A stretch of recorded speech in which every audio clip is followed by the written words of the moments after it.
I'm using VS Code with GitHub Copilot in this demo only because it's a common tool chain in the industry. I'm not sponsored by any company. With respect to using Copilot in VS Code, you can configure some guardrails at the workspace level. Here I have a very simple React with ShatCN demo project. Let's start with what is referred to as the soft guardrails. If you do not already have one, create a .github directory. Now this directory should be at the same level as the package.json file. And then inside of the GitHub directory, create a copilot dash instruction.md. MD, of course, is markdown. And make sure that this is a .github directory. This file is used to provide custom instructions to the AI coding tools. For example, tell it to not use certain libraries or certain version of a library that is known to have security holes, or always wrap database calls in try-catch blocks. Again, this is just a demo. The scope of this file obviously would be applied to this chat box, to the chat here, or if you configure the chat to pop up inside of, say, the code file itself. Now, inside of the VS Code settings, if you search for copilot-instructions.markdown, there's a checkbox here. This checkbox is to enable these instructions to take effect for Copilot for the entire workspace. If you only want these instructions to affect the project, only this project, the project level, then keep this unchecked.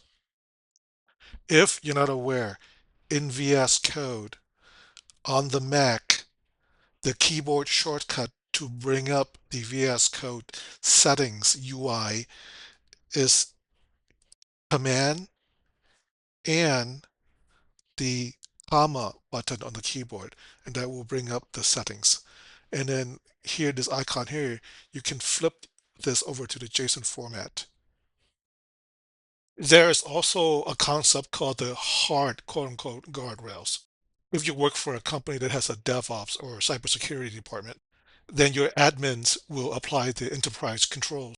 Not here at the IDE level, but at the GitHub Copilot settings itself. That would affect the Copilot AI tools for the entire organization. For example, the admins can block the AI agents from using code that could potentially have intellectual property infringement or licensing issues.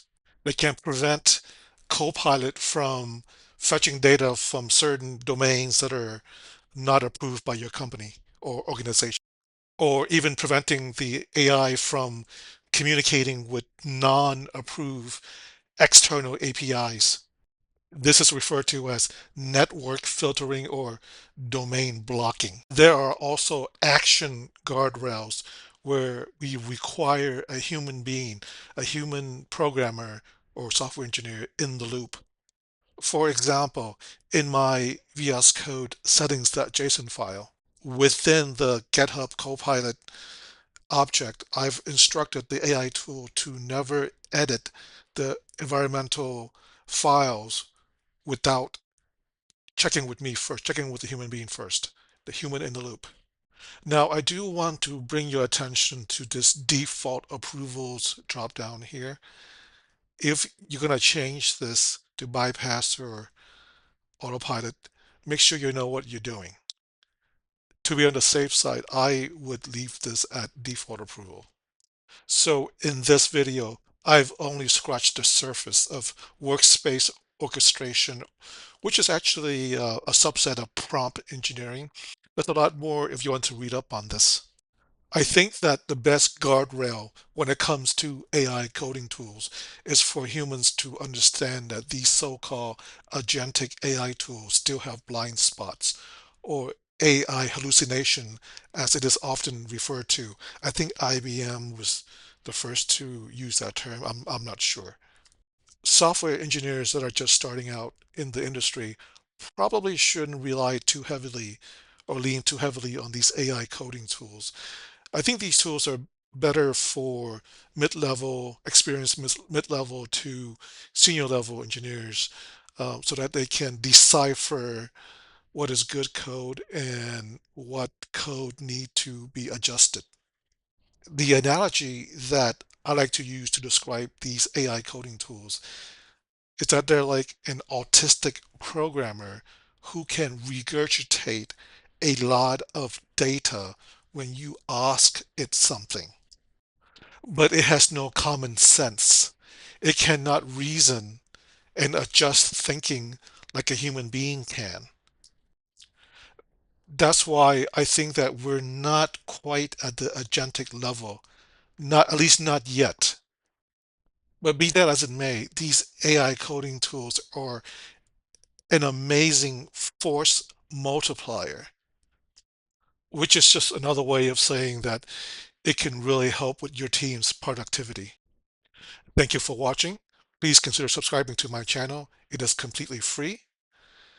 See you next time. Goodbye for now.